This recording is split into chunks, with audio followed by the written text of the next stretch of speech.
Tip top ಆಗಿ ready ಆಗಿ ನಾನು ಹೊರಟಿದ್ದೆ ನಮ್ಮೂರ ಹಬ್ಬ ನೋಡೋಕ್ಕೆ. ಹೋಗ್ತಾ ದಾರಿಲಿ ಭರತ ಸಿಕ್ತ. ಭರತನು ಹೇಳ್ಕೊಂಡು ಬಾ ಮೆರವಣಿಗೆ ಕಡೆ ಹೋಗೋಣ ಅಂತ ಹೊರಟ್ವಿ. ನಾವು ಹೋಗೋ ಅಷ್ಟಲ್ಲಿ ಮೆರವಣಿಗೆ ಎಲ್ಲ ಸ್ಟಾರ್ಟ್ ಆಗೋಗಿತ್ತು.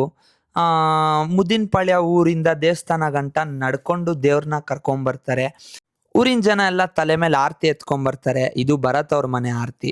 ಸರಿ ಆಯ್ತು ಅಂತ ದೇವಸ್ಥಾನ ಕಡೆ ಹೊರಟ್ವಿ. ಹೋಗೋ ದಾರಿಲಿ ಡೊಳ್ಳು ಕುಣಿತ, ಗೊಂಬೆ ಕುಣಿತ, ನಮ್ಮ ಊರಿನ ಹೆಣ್ಮಕ್ಳು ಕುಣಿತ ಎಲ್ಲ ನೋಡ್ಕೊಂಡು ಸರಿ ಆಯ್ತು ಅಂತ ದೇವಸ್ಥಾನ ಕಡೆ ಹೊರಟ್ವಿ.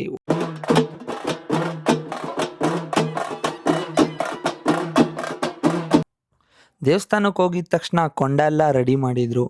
ಇಲ್ಲೇನು ನೋಡ್ತಾ ಇದ್ದೀರಲ್ಲ, ಇವ್ರ ಮೈ ಮೇಲೆ ದೇವ್ರು ಬಂದಿತ್ತು. ಸರಿ ಆಯಿತು ಅಂತ ಕೊಂಡ ಎಲ್ಲ ಹಾಯ್ದ್ವಿ. ಅಲ್ಲಿಂದ ದೇವಸ್ಥಾನ ಒಳಗಡೆ ಹೋಗಿದ ತಕ್ಷಣ ಅವ್ರಿಗೆ ಸ್ವಲ್ಪ ಸುಧಾರಿಸ್ಕೊಳ್ಳೋಕ್ಕೆ ಟೈಮ್ ಕೊಟ್ಟರು. ಅದಾದಮೇಲೆ ನಮ್ಮ ಊರಿನ ಆರತಿ ಎಲ್ಲ ದೇವ್ರಿಗೆ ಸಮರ್ಪಣೆ ಮಾಡಿ ಅಲ್ಲಿಂದ ಬ್ಯಾಡರಳ್ಳಿ ಕಡೆ ಬರಬೇಕಾದ್ರೆ ಬ್ಯಾಡರಳ್ಳಿಗೆ ಕಬ್ಬಾಳಮ್ಮನೂ ಬಂದಿತ್ತು. ಆ ಕಬ್ಬಾಳಮ್ಮ ದೇವಿ ಕೃಪೆ ಎಲ್ಲರ ಮೇಲೂ ಇರಲಿ ಅಂತ ನಮ್ಮ ಊರಬ್ಬ ಮುಗಿಸ್ಕೊಂಡು ನಾವು ಮನೆ ಕಡೆ ಹೋದ್ವಿ.